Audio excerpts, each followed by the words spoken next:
Hello and welcome to the second session of the first day presentation.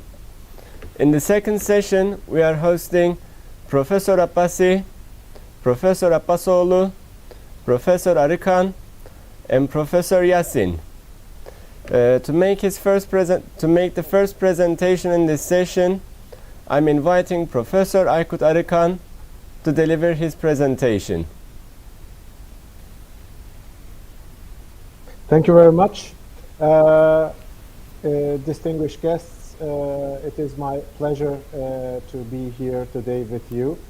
I'll be talking on the issue of that I call competitive coexistence, building sustainable structures out of liquid alliances in a world adrift. I'll be covering following topics at my agenda. I'll be starting with the conceptual framework of what liquid modernity is, then a world adrift, which is actually taken from the Global Trends 2040 report, liquid alliances, and finally my proposal and what I understand with competitive coexistence to build sustainable structure for our common future. Now, first of all, liquid modernity. The concept belongs to Zygmunt Bauman, the philosopher, sociologist Zygmunt Bauman. In his 2000 work, Liquid Times, he split modernity into two issues, which are solid modernity and liquid modernity. First of all, solid modernity, institutions, behavior, and choices, we are able to keep their shapes. There was a strong and obvious tie between power and politics, according to Bauman. Social community and collective action was apparent, and finally, long-term planning and acting was possible. Of course, this was the old way. Within liquid modernity, things have changed. Structures get unable to take shape or form. Short-term projects with fleeting results are in charge. Globalization and marketization of functions previously organized by the state is a fact. Individuals are expected to bear the consequences of their choices. And finally, division and competition are favored over collaboration in the new time. So what is the difference from postmodernity? Postmodernity is the product of modernity and its part defined by its binary opposite. It suggests a direction of development, whereas liquid modernity, constant negotiation is needed to make sense of worlds. This fluidity of reality can be utilized to good effect, challenging the stability of the normal and interrogating it through the exploration of anomalous bodies and experiences is preferred. And finally, there are blurred lines between disabilities. Now, World Adrift, which is actually taken from the Global Trends 2040 report. You can see the cover of the report in this slide. There are several passages I like to just introduce to you from the report. The Global Trends reports consist of three issues: structural forces, emerging dynamics, and scenarios for 2040. Emerging dynamics is very important for us, especially the international issue is important. Power in the international system will evolve to include a broader set of sources, but no single state is likely to be positioned to dominate across all regions or domains. The United States and China will have the greatest influence on global dynamics, forcing starker choices on other actors, increasing jockeying over global norms, rules, and institutions, and heightening the risk of interstate conflict. And then scenarios for 2040, a renaissance of democracies is addressed in the report. A world adrift, which is actually the topic of this part, competitive coexistence, the topic of my speech, separate silos, and finally tragedy and mobilization. Let's take a look at what we have under a world adrift and competitive coexistence. A world adrift. The international system is directionless, chaotic, and volatile as international rules and institutions are largely ignored. OECD countries are plagued by slower economic growth, widening societal divisions, and political paralysis. China is taking advantage of the West's troubles to expand its international influence. Many global challenges are unaddressed. Competitive coexistence. The United States and China have prioritized economic growth and restored a robust trading relationship. But this economic interdependence exists alongside competition over political influence, governance models, technological dominance, and strategic advantage. The risk of major war is low, and international cooperation and technological innovation make global problems manageable. Well, this looks interesting, but let's go over to liquid alliances, especially by the Eastern Mediterranean case. Now, the Eastern Mediterranean case, first of all, some premises. Turkey and USA are both NATO members. They have been allies for a long time, very long time. Both countries had contributed to building a pro-Western bloc against the Soviets during the Cold War.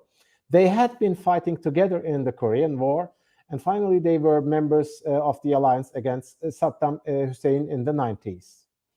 But what has changed? What is it today? Global trends, I will explain it with the expression of global trends. The international system is directionless, chaotic, and volatile, as international rules and institutions are largely ignored. The USA refuses Turkey's request to purchase Patriot air defense systems. That's fact. Turkey was expelled from the F-35 project, the fighter plane, although Turkey made a huge co-investment in the project. Turkey is due to CATSA sanctions because it purchased Russian S-400 air defense systems instead of Patriots, which were not provided by the USA, of course. The USA Congress discusses to exclude India, for instance, a non-NATO country who is also using S-400 from CATSA sanctions due to her Quad alliance membership, very interestingly. By providing them heavy weapons and armor along with instructions in Syria, the USA is allying with groups that are recognized as terrorist organizations by Turkey. There are proofs that these heavy weapons and armor are used by terrorist organizations against Turkish security forces and civilians, unfortunately.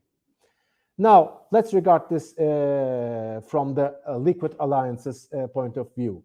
Alliance structures get unable to take shape or form was our first underlying principle. Of course, the USA refuses to provide Patriot air defense systems. Turkey purchases Russian S-400 defense system instead. Short-term projects with fleeting results are in charge. Turkey was expelled from the F-35 project, although Turkey made a huge co-investment in the project. Globalization and marketization of functions previously organized by the state. The USA Congress discusses to exclude India, a non-NATO country who is also using S-400 from CATSA sanctions. And finally, division and competition are favored over collaboration by providing them heavy weapons and armor along with instructions in Syria. The USA is allying with groups that are recognized as terrorist organizations by Turkey. Now, what is my proposal to build sustainable structures? I call it really competitive coexistence. From the report, the risk of major war is low. This is the first thing I would like to underline, which is quite important. Nobody wishes war. It is the most unnecessary thing in international relations, of course. Economic interdependence exists alongside competition over political influence, governance models, technological dominance, and strategic advantage. And international cooperation and technological innovation make global problems manageable. That's my starting point. I would like to underline three issues. First of all, need to establish a new economic interdependence model alongside competition over political influence, governance models, technological dominance, and strategic advantage is quite important. The need to establish new international cooperation mechanisms is quite important. And of course, the need to foster technological information is important. But how? Let's take a look at how we should do it. For economic interdependence, the need for trading networks is a necessity. We really need these trading networks more and more. Fostering technological process through computerization, containerization, low-cost travel, and low-cost communications is our basic necessities that we need to realize to foster technological progress. International cooperation mechanisms, the changing role of NATO as a defense alliance. I won't say that NATO is unnecessary, no, but NATO has to adapt itself. NATO is more important, in my opinion, than it was before, as a scientific organization, as a research organization, as a strategy organization, as a peace organization, not only as a war organization, of course. So, but we really need to redefine the changing role of NATO in this time. Changing function of the UN, we need a stronger UN mechanism where every stakeholder is really important and is represented equally. And of course, finally, the establishment of civic channels. We need more transparent NGOs to support this, and we need more transparent think tanks to support this as well. And finally, fostering technological innovation, which is the basic issue to enable a sustainable future by fostering scientific networks through mobility of students and staff, through fostering research networks, through fostering international R&D projects. We really have a we will have a very sustainable scientific future. And then, of course, international innovation networks is only able to, through fostering international open innovation and, of course, international innovation alliance. I thank you all very much. If you have any questions, I'm unfortunately very busy today, so please feel free to direct your questions to my email. I'll try my best to give you an answer. Thank you very much for your attendance. Thank you very much, Professor Aykut Arıkan, for your valuable presentation. I guess you're busy, you're on a tight schedule, therefore you have to leave. Maybe if you have questions, dear participants, Professor Arıkan already gave his email address to you. You can address some questions to him. Thank you very much, Professor Arıkan. Now, as a second speaker, I would like to invite Professor Abbasi from India to deliver his presentation.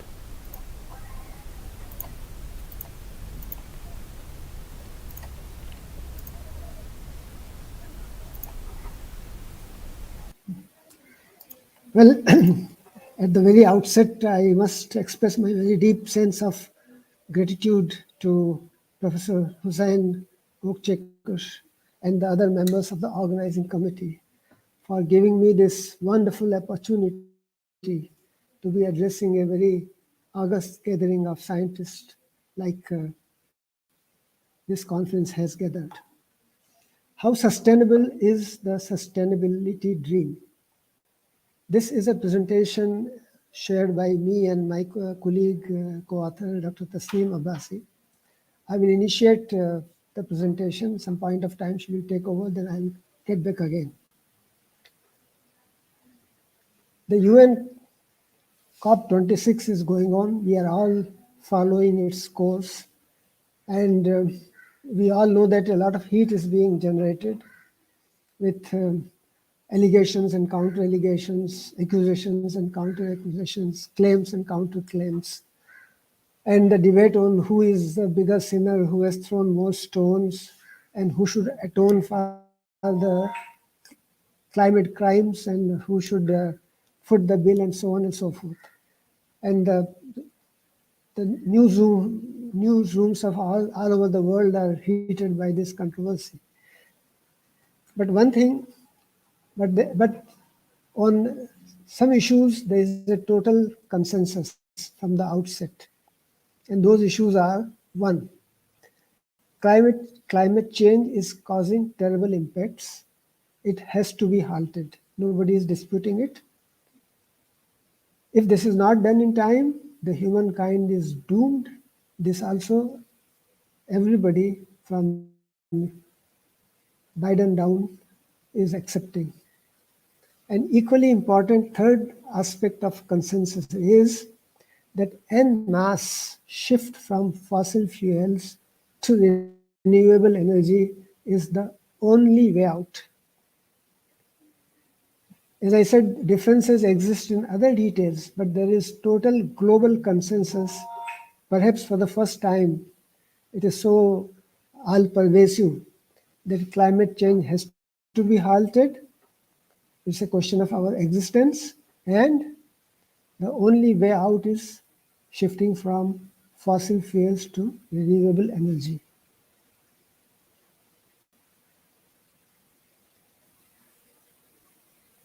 In other words, the whole of the world has staked its future.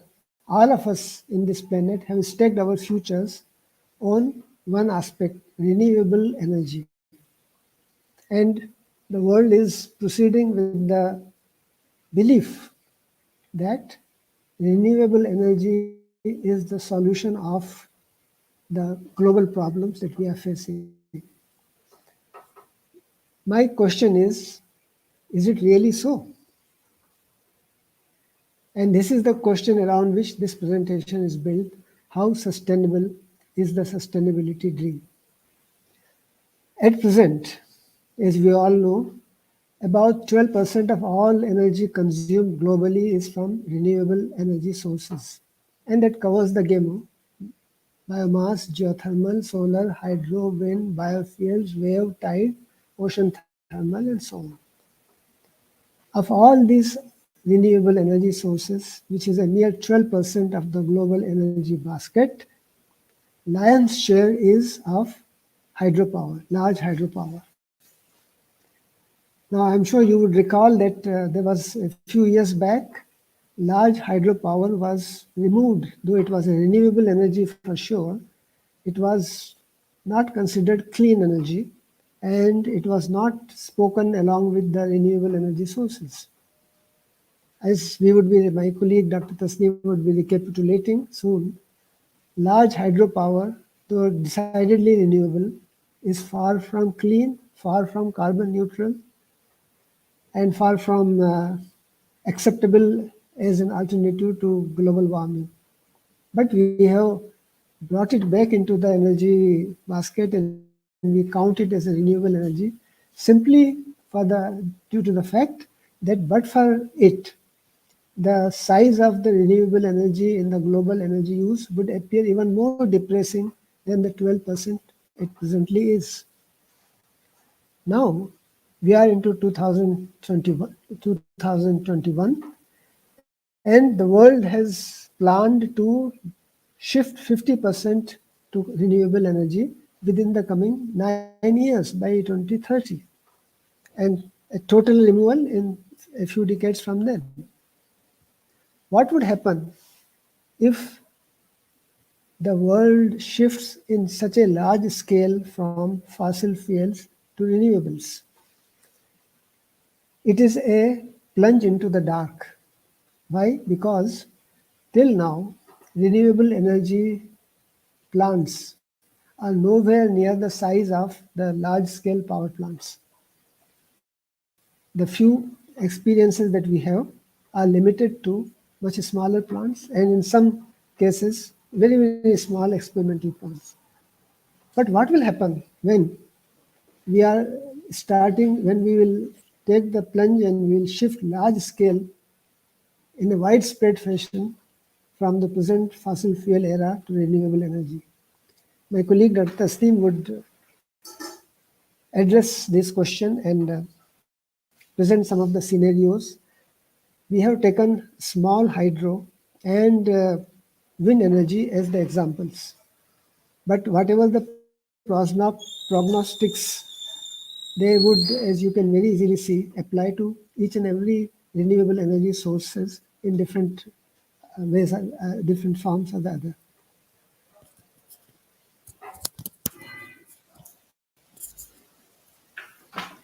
Beginning with the example of hydroelectric power systems. On paper, hydroelectric power systems look squeaky clean, they look irresistible. Why? You have the agent of generating power is water, one of the most abundant resources. Once it has been used for generating power, the water can then be used to irrigate fields downstream. It can be used to recharge aquifers. Electricity would be generated year-round.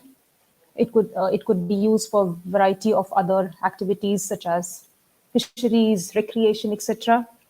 And all of this would be done without generating a whiff of smoke, nor with the ever-present danger of some catastrophe as associated with nuclear power plants. So on paper, it looks perfect, the most ideal form of renewable energy source. But as we have learned from decades of experience with large hydro, we now know that large hydropower plants are probably the most ecologically damaging of all power generation alternatives. When they were set up around the time of our independence of India, that is, the first Prime Minister of our country, Pandit Jawaharlal Nehru, he called large hydropower plants as the temples of modern India. From being called the temples of modern India to fast forward to the current time and age, these would probably be christened as abodes of evil, to the extent that when there's a talk of expanding a dam or constructing a new hydropower plant or anything associated with hydropower, there are protests all over and people are ready to lay down their lives in protest against these plants. So what went wrong? Why is it fallen so much from grace? Why is it so ecologically damaging? Something that looks so perfect on paper. The environmental impacts of large hydropower. These are some of the environmental impacts.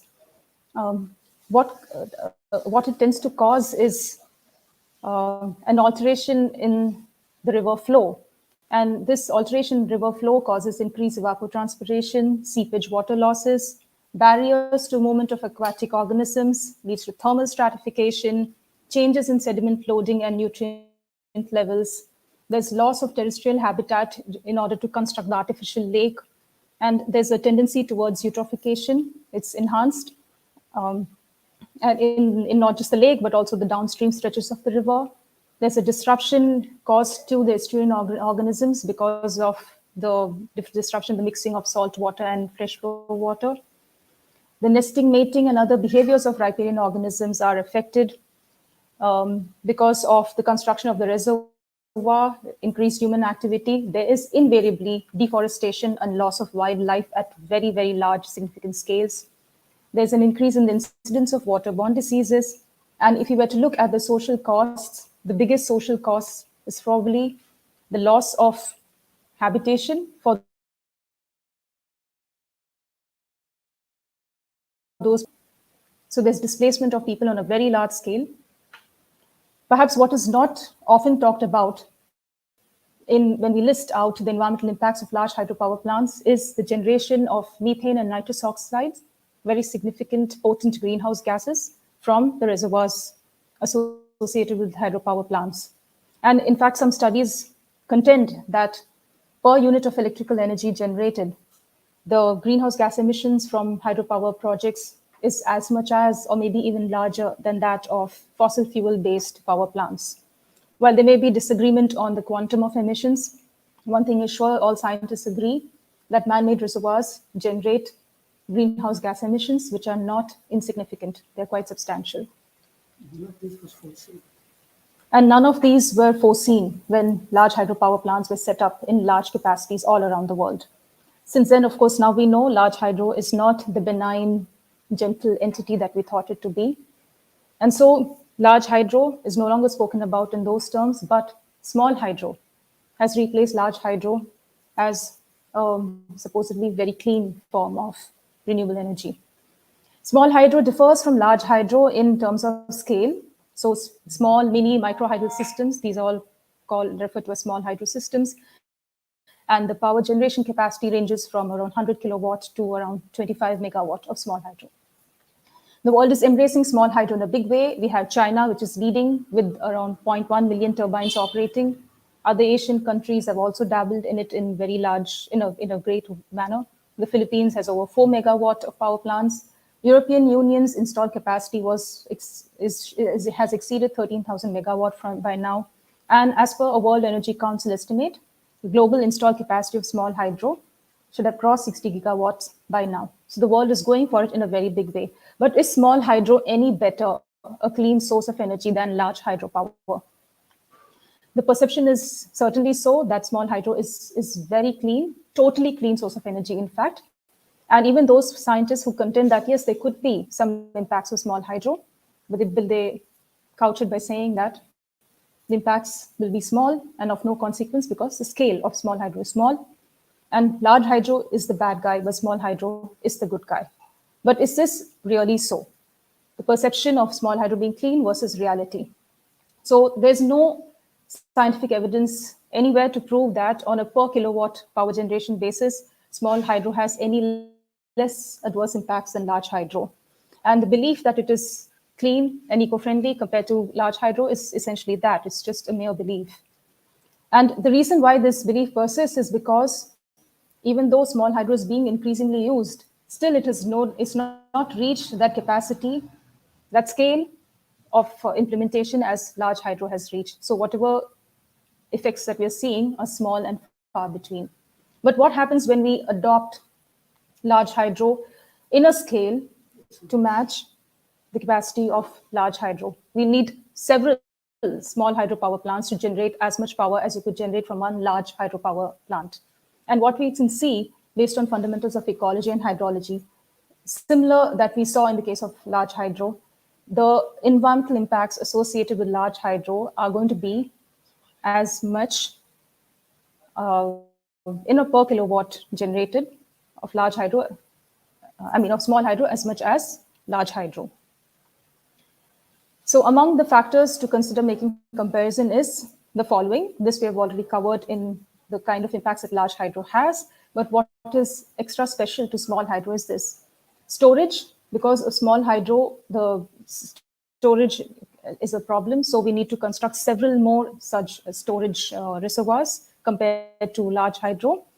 The siltation and eutrophication would be more severe. It's likely to be more severe here in case of small hydro reservoirs because the bodies are smaller and shallower. The emission of greenhouse gases from small hydro reservoirs is also going to be substantial, as much as of large reservoirs, maybe even more, considering how shallow they are. So the environmental problems associated with small hydro is not going to be insignificant when we use it at the scale at which we use large hydro power plants. As when we aim to shift from fossil fuel-based power to hydropower, when we go to that scale of generating large hydropower, power from large hydro systems, the impacts are going to be quite drastic. And all this, whatever I mentioned so far, where it's the impacts that we anticipate would happen based on what we've seen in the history of large hydro, as well as from, as we mentioned, fundamentals of ecology and hydrology. But these have also been substantiated by some very few studies on the environmental impacts of small hydropower plants in China. And two recent studies have shown that the impacts of small hydropower of equal capacity as that of large hydropower can be the same or even larger than that encountered from large hydropower. That was about hydropower systems. Now coming to wind energy systems. Wind energy is the other example of renewable energy sources that we are going to talk about in this presentation. So if we keep aside hydropower, wind energy is the next most extensively utilized of all renewable energy sources for electricity generation. As much as 6% of the global energy generated currently is by wind energy. And again, if we were to shift to renewable energy as an answer to our problems of global warming, we would have to shift to wind energy in a very, very large scale. And to generate that kind of power required, we would need continental scale wind farms. And what happens if we shift to wind energy in that large scale, continental scale wind farms? What we see is that there have been documented environmental impacts of wind energy sources, some of which are disruption to birds, bird kill, flicker, noise. Those are some of the documented impacts. But evidence is now emerging that wind turbines that was used to generate wind energy can cause weather modification, with the possibility of even causing climate change. And naturally, these impacts are going to be much more widespread and much more in magnitude as the proportion of use of wind energy increases. These forecasts, these disruptions have been forecast based on theoretical studies, based on models, and since 2004, and they have also been confirmed by some field measurements, field studies as well. So the key forecasts that we have collected from all these various studies based on models used by various authors is this, that the wind farms tend to reduce the wind speeds. The decreased wind speeds will alter the vertical distribution of temperature, humidity, surface sensible heat fluxes, and surface latent heat fluxes. And the impacts are likely to be more severe during the early hours of the day and may cause changes in surface temperature of up to 10 Kelvin. Such changes may not remain local, they will be non-local, and they could propagate to regions far away from the location of the wind farm itself. Large wind farms will influence the atmospheric boundary layer by altering wind speeds, by generating turbulence in the blade scale turbulence in the wake of turbines, generating shear-driven turbulence. And all of this will have indirect effects on the local climate by influencing the surface fluxes, the advection of heat and moisture, and turbulent transport in the boundary layer. And you can imagine that some of the studies have shown that if we use wind farms at the scale that we aim to use them at, scenario assessed in which wind power generators will be installed to meet just 10% or more of the global energy demand. The study forecasted that surface warming of more than 10 degrees C over land installations can occur. And this is only if we just use wind energy to meet 10% of the global energy demand. Studies also forecast that there'll be significant warming or cooling as a result of these wind farms that will occur at several distances far away from these wind farms. So the effects are not going to be localized, they're going to be far-reaching. The wind farms can have major impacts on the weather and the amount of rainfall that the region receives.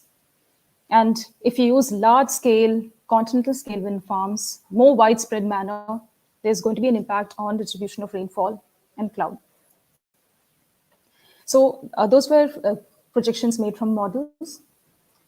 Since then, studies have also come out which have studied the temperature variations downstream of wind farms and the effect of large-scale wind farms, an actual ground situation.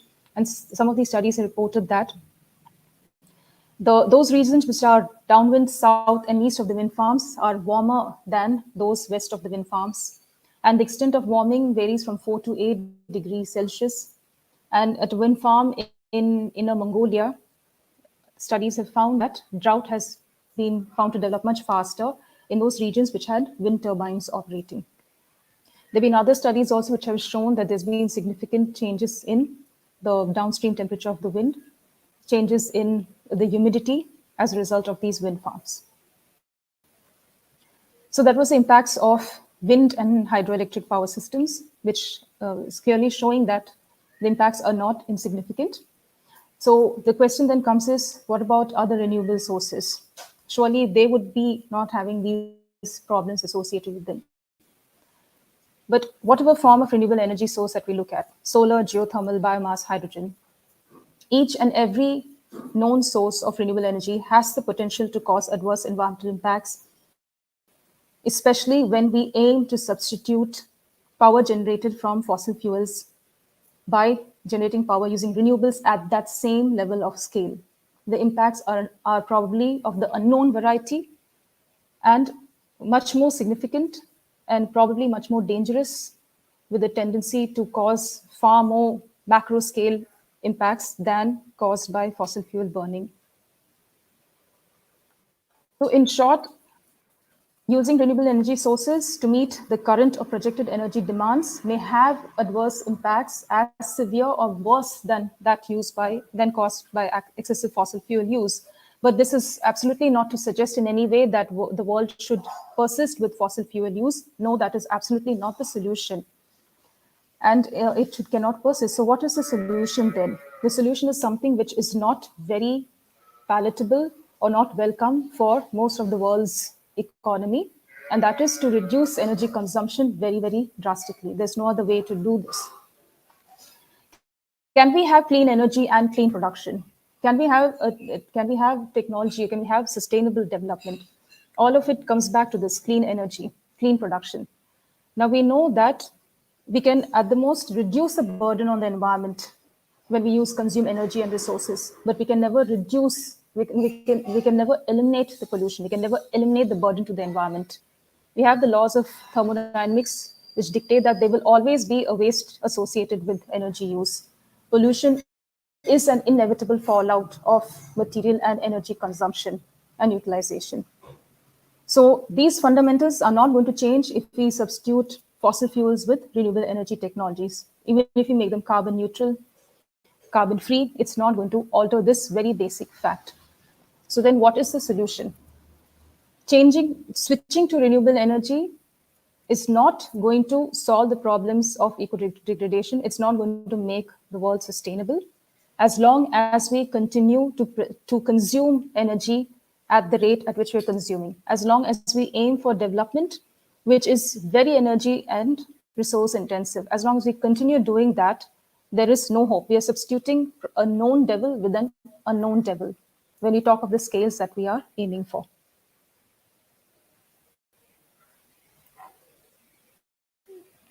Thank you very much for your kind attention.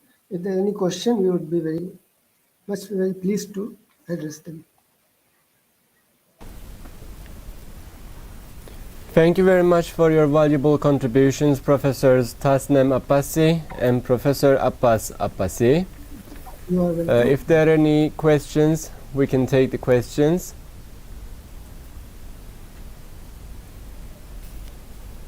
But I guess there may be no questions at this time, Professor.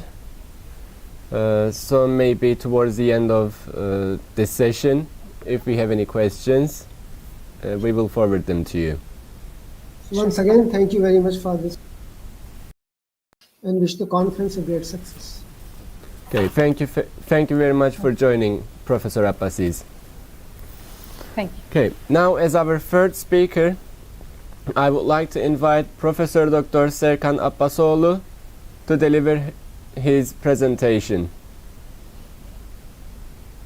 Hello, I would like to say hello to everybody and thanks to the organization for kind invitation. So I'm going to discuss on sustainable energy systems and mainly the case study as Northern Cyprus with my presentation.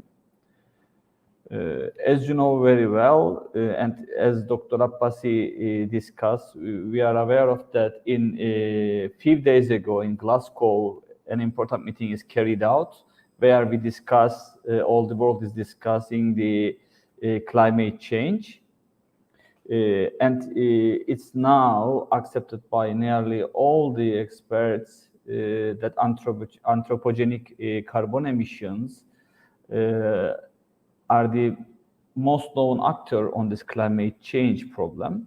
So today I will try to emphasize the energy part of this issue.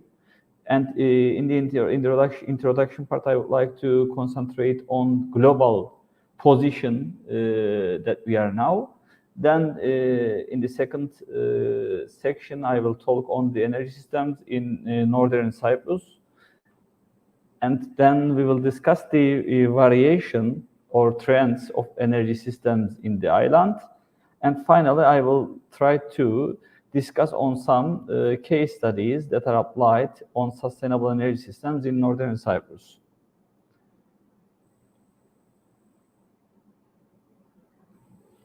So generally, as it's known, the energy demand and also electricity demand is increasing all through the world day by day. The reason of this could be the population of the world, the increase in the population, urbanization, technological improvements, and so on. But it's very clear and measurable that we have an increase in energy systems.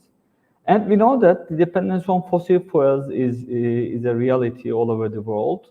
in energy production, electricity production, and also in other sectors, we can see that nearly 80%. Professor Abbasoğlu, Excuse me, yes? I sincerely apologize for interrupting, but can you make your screen full screen, please? Okay, isn't it full screen now? Dr. Alas, is it okay now? No, Professor, it's still not full screen. If you press F5 on your keyboard. I did it already, but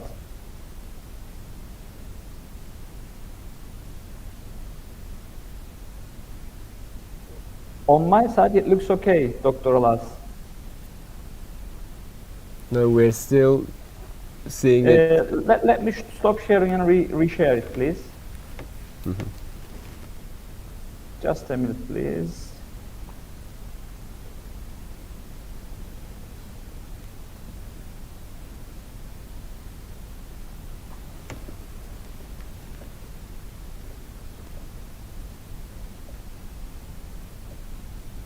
Is it okay now?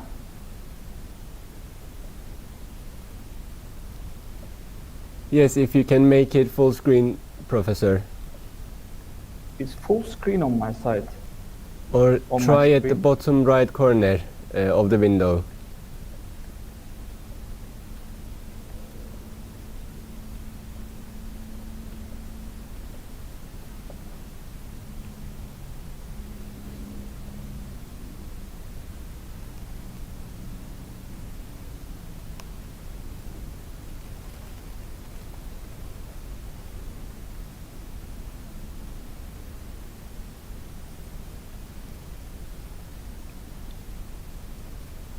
Professor, if it's a problem, let's continue this way. I'm very sorry for interrupting.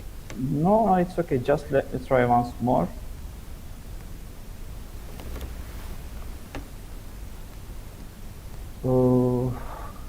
Unfortunately, it looks okay on my screen. It says sharing is sharing a window, and my screen No, is full. on the bottom right corner.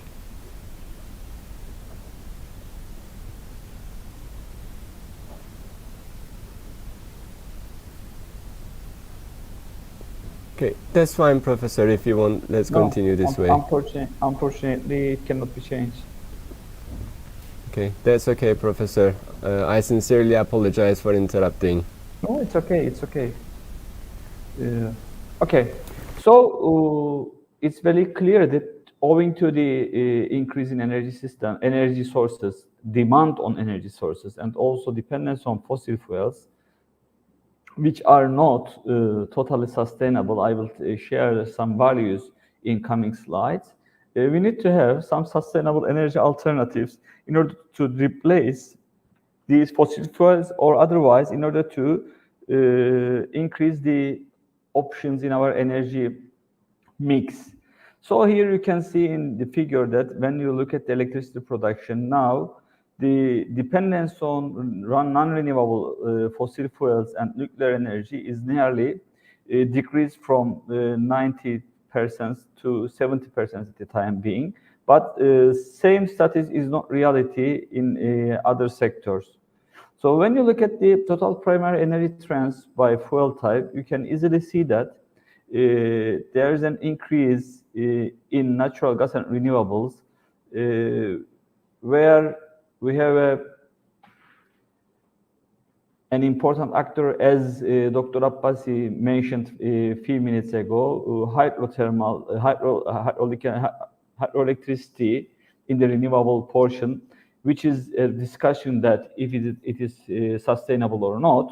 But in any case, it's very clear that renewables has less effect on environment compared to the other fossil fuels. And at this point, after the meeting in the Glasgow, nearly 20 countries announced that they are going to stop financing the fossil fuels after 2025. So we expect to see a drastic decrease in the energy trends of coal, petroleum, and even natural gas after 2025. Here you can see the share of primary energy use, and even the percentages of fossil fuels changes. When you look at the total amount, the dependency on fossil fuels decreased nearly only 5%. And when you check the increase in energy consumption, it's very clear that the production of fossil fuels and the use of fossil fuel is increased also. Again, when you look at the electricity side of the issue, why I am concentrated on electricity? Because in last report of European Union, which is named as Green Deal, it's also mentioned that in order to reach to zero emission goal, electrification will be one of the main actors. So electricity is day by day is increasing its position in energy mix. So here you can see that electricity consumption increases also, even in transportation with electrical vehicles. So the annual growth seems to be nearly 4% in last 30, even 40 years. And this increase also continues even under the influence of COVID-19 pandemic. So what are the sources that we are discussing? For fossil fuel, as you know, we have oil, coal, and natural gas. These are known as non-renewable or conventional energy sources, which cannot replenish or regenerate themselves. It takes long time to be formed. And also nuclear power or uranium can be considered as in this category as a conventional energy source. What are the drawbacks of this conventional energy source? It's very clear that there's a depletion of these energy sources. Of course, according to different references, you can find out different numbers, different figures, but it's known that the consumption rate of fossil fuels is much more than the production rate of the nature of these sources. So for coal, of course, this BP reference, for coal, it's assumed that we are going to have 114 years, natural gas over 50 years, and oil is nearly equivalent to this value. Of course, with the discovery of new reserves, new reservoirs, and new sources, these values could be changed, but and of course, depending on the projections on consumption, on demand, these values could be changed, but it's very clear that there's a depletion on fossil fuels. Also, the price of fossil fuels is generally fluctuating. There are too many effects on the price of fossil fuels. As you can see from this graph, the crude oil prices changes between $150 to $20. And even in the pandemic, again, we saw the bottom and the barrel value of a crude oil price nearly decreases under $20. Now it's around $80. So it's fluctuating, and it doesn't reflect the real value of the petroleum or real value of the product there. And this is another problem that we are facing crude oil, because it's very difficult to make sustainable economical analysis with these fluctuating prices. The other problem is the environmental problem, as you know very well. So when climate change is something that all of the world is discussing now, and we are discussing how we are going to limit 1.5 degrees centigrade increase in global warming, and even it's very interesting and it's very scary that we don't know what will happen if it increases over 1.5 degrees centigrade. What will be the problem that we are going to witness if we reach to 2 degrees centigrade global increase of temperature? So we have too many problems. We have even at the time being, greenhouse effect is one of these, which is the main source of climate change. We know that we have melting poles, we have increasing level of sea, and it's something that we can measure. we have droughts in some regions, and we have flood in another region of the world. So the moisture increases, and this leads to floods. So there are many environmental problems that we are facing. As I said, which all the experts in ALR agree with this. So these are the values that we can measure easily. As I said, the sea level, the surface temperature increase, sea level increase, and even snow melting that we can face all around the world. What can be the alternative for these? Of course, renewable could be the alternative, even though there are some discussions as we witnessed in the previous presentation. Still, we need an alternative. It's very clear that, and we need a continuous and sustainable alternative. So renewable energy sources, which can be categorized as solar, wind, hydro, geothermal, and biomass, could be alternative to our side. And it's very clear that there's a huge interest to these alternative sources. What is going on there? As you can see from the graph, there's a real demand on renewable energy sources. Mainly wind energy, hydropower, and solar are the leading renewable energy sources.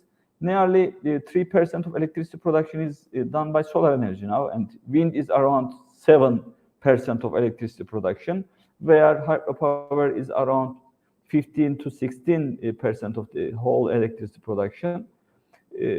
On the other hand, when you look at the total first electricity consumption, nearly 7% increase you can see in last 6 years, but the renewable energy use in this percentage increases nearly 22%.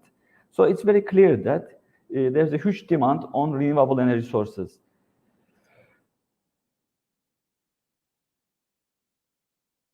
What is the highest drawback of renewable energy sources? It was the price till now that we are discussing, and also continuity problem is another one. Now the price issue, as you can see from this illustration also, the price issue is not a challenge now. Now we have prices around fossil fuel cost ranges. Even when the capacity of these renewable energy sources is increasing, even these numbers are under the prices of fossil fuel type electricity production systems. Of course, don't forget this. While we are discussing, it's very clear that we didn't consider the externality cost of renewable energy sources. What is externality cost? It's the cost that's coming from the environmental issues, health issues, and so on, that has an empirical value that can be valued from $40 per ton till to $200 to $250 per ton, according to the location or due to the different applications or processes. But it's very clear that when externality cost is also involved in these feasibility studies or analysis, the economical indicators would be much more better than the fossil fuels when you consider this comparison. So we can say that, okay, we have a problem. The problem is anthropogenic gases or carbon emissions and global warming, also mitigation or depletion of these fossil fuels, and we need another source, or we need many other sources to put in our energy mix. And we can see that renewable energy could be a solution to this, or could be, let's say, in the position of solution maybe, or it's worth to evaluate as a solution, let's say. So at this point, what is happening in Northern Cyprus? In Northern Cyprus, we have a small island here. Generally, we don't have, unfortunately, these natural sources, fossil fuels,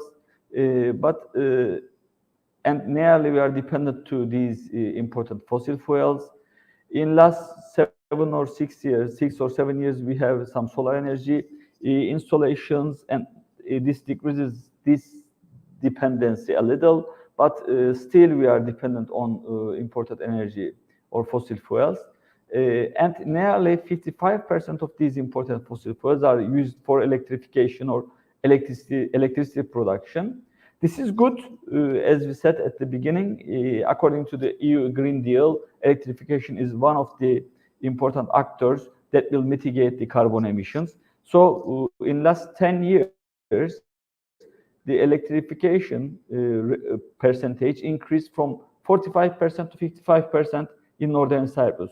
So Cyprus is on a good way about this position.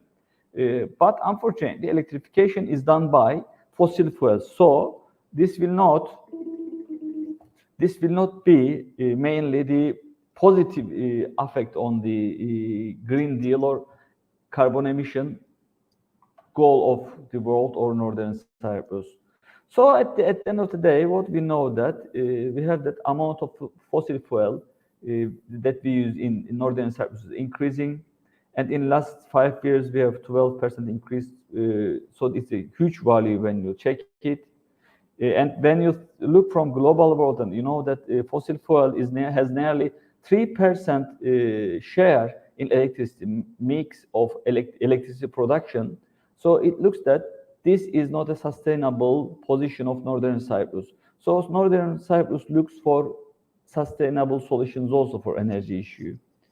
Here you can see the consumption of energy in Northern Cyprus or electricity in Northern Cyprus. We have thermal power plants in Northern Cyprus. These are steam power plants and diesel generators, and totally amount to nearly 400 megawatt. So we have a very low capacity compared to the global world.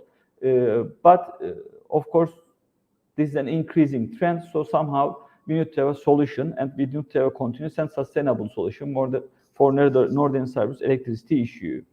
What can be the sustainable alternatives for Northern Cyprus? When you look from the renewable energy side, solar energy and wind energy has potential.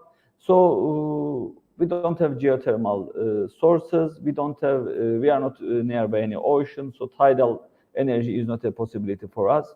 Owing to geographical position, even maybe small hydro will not be the reality for us. So two alternatives will be wind and solar. When we look from the side of wind energy, so we don't have any experience on Northern Cyprus side, but at the south side of Cyprus, there are installed power nearly 160 megawatts, but the capacity factor is around 15%, and it's very low compared to the even EU. So the average capacity factor in Europe is nearly 24%. So easily from these values that you can see, we can say that the wind energy is not a sustainable or financially sustainable energy source for Northern Cyprus or Cyprus.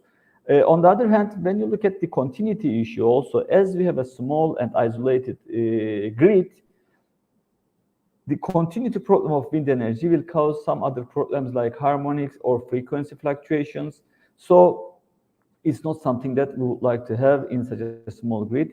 Therefore, the drawbacks of wind energy, of course, it's a possibility. It has a possibility and it's an option, but the drawbacks of the wind energy is much. When you look from the solar side of the issue, you can see on the left-hand side from the global SolarGIS map or solar map of the Europe, the position of Cyprus is at the bottom, a small island, as you can see. And this island has a high annual insolation value. So solar energy or direct normal irradiation value of Northern Cyprus or Cyprus, total Cyprus is very high. Sunny hours is nearly 9 hours per day as an average. So in summertime, it's over 12 hours. And irradiation change is around 5 kilowatt hour per meter square. So we have a huge solar energy potential. And also we have nearly 300 sunny days. So or clear days, let's say. So it means that direct solar radiation is very high for Northern Cyprus. So we can easily say that photovoltaic systems, which is much technology now all over the world, with nearly 800 gigawatt installation, it could be a sustainable addition to the energy mix of Northern Cyprus. So also we have a knowledge on solar energy, because since 1960s we are using solar thermal water heating system on our roofs. So we have a solar energy experience and knowledge. So therefore, it will be, we believe that it was going to be easy for us to increase awareness on solar energy all through the island. And I will share some numbers with you now that we already succeeded. And also energy demand is suitable to solar energy supply. What does this mean? Here you can see energy demand in Northern Cyprus just before the pandemic. So you can see that the energy usage or electricity usage mainly is high in summertime. So this time, as you know, is a time where we have high solar irradiation also. And when you look for summer demand generally, fortunately, the load is nearly similar to the solar path. So this means that we can use solar energy in daily time, even without storage. So this is one of the drawbacks of renewable energy systems, as you know. Storage is a big problem. For summer demand in Northern Cyprus, we don't need to store solar energy. It's not same in winter time, so the prime time or peak time shift to 17 or 18 p.m. Or 7 p.m. But in also we have another small peak in a daytime. So when you have solar energy, most probably we will somehow crop this peak also. Okay, so what's going on about renewable energy, or let me say solar energy mainly in Northern Cyprus? The bylaw or the law of energy, renewable energy, is approved in 2011 in Northern Cyprus. But fortunately, bylaw could be realized after 3 years, and installations and implementations started by 2014. Initially, net metering support scheme is applied for households, and self-consumption is applied for commercial buildings. And after the change in bylaw in December 2015, net metering support scheme started to be used or applied to all of the plants. And till now, this support scheme is in use. If you ask me, even we don't need to have any support scheme, mainly in the commercial buildings or schools or the buildings that are using mainly energy mainly in daytime, because the solar insolation is so high, and with these prices that we are facing now, the payback period is nearly 4 years for mid-scale PV plants. So the economical feasibility of PV systems in Northern Cyprus without any support scheme is also feasible. When we look at the installation capacities, what is going on in Northern Cyprus, we reached 123 megawatt peak in 2021. So in 2020 and 2019, we have an increasing demand, and this trend is continuing, as you can see from these figures. So as we expect from our previous experiences, we have an increasing demand on renewable and solar energy. When we look at these trends on this graph, if you don't consider the influence of pandemic that decreased the installed capacities in 2020, we have an increasing demand, increasing rate on demand, both in number of projects and also capacity in Cyprus on solar energy.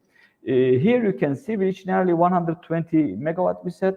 So the total installed capacity of the Cyprus, Northern Cyprus, is 400 megawatt. So we are over 25% of our total installed capacity. So this is a huge success that is achieved in only 6 years. So it's something that we can be proud of, I think. When you look at the housing or households, you can see the similar trend. So we have a huge increase mainly after 2018 I think the first 3 years can be evaluated as the know-how season of the public, or awareness semester, or awareness period of the public. But after 2017 or 2018, with the decreasing prices of the power PV plants, also PV panels also, we have a huge demand on solar PV systems. Here again, you can see the variation in these figures, and we are in a good position. Of course, in 2020, after a continuous increase in last 5 years, 6 years, I'm sorry, you can see a drop. This is because of the influence that we had due to pandemic issue. So I hope that in this year we are going to increase this trend again. Finally, I would like to share some case studies and try to show the effective or influence of solar energy, and try to discuss the efficiency of these systems in Northern Cyprus. This is the first plant that is installed in Northern Cyprus. It's commissioned in 2011. It's invested by Kıptek Authority. And as you can see from the figures on the left-hand side from tables, its capacity factor is around 18 and 19%. So when you think about EU and we consider as we know, the figures of solar PV panels is around 11 to 12, or even maximum 13% as capacity factor. This is a very good value. Similarly, in my university, we have an installation that we commissioned this system in 2015. And here we have nearly same figures. Of course, owing to the orientation and tilt angle and implementation area, these capacity factors varies. But in worst case, we have 17% capacity factor, which is 4% higher than EU average. So this shows that we have a real good source in Northern Cyprus. Again, this is another implementation. It's one of a kind installations, or one of a kind plants in Northern Cyprus. So this is in this project, second generation PV technology, thin film technology is applied, and it's nearly 900 meters square facade application. So I think it's one of the largest in the region and in the world also. This building is interesting because not only solar PV, but plus we have solar chimneys over it, which leads to natural ventilation, and we have a natural ventilating building with these systems. Also, we have some other measures in this building, which led us to have energy efficient building all through with all these energy conservation measures. So this is a nice example, unique example for the country and for the region also in my mind. Okay, so this is a quick presentation. I hope that you don't have any problem to follow me. So thank you very much for the invitation once more. I would like to have, if you have any question. Okay, thank you very much, Professor Dr. Abbasoglu. Unfortunately, we had a little problem with the PowerPoint presentation, but I guess Professor Dr. Abbasoglu made a very strong point on the topic of sustainable energy systems in North Cyprus. If you have any questions, please.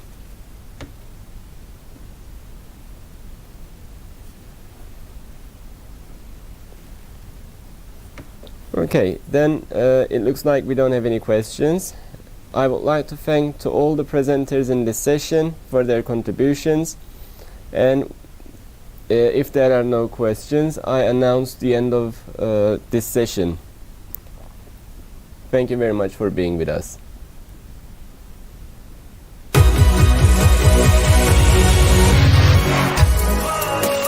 Catching a bus, never looking when it's real.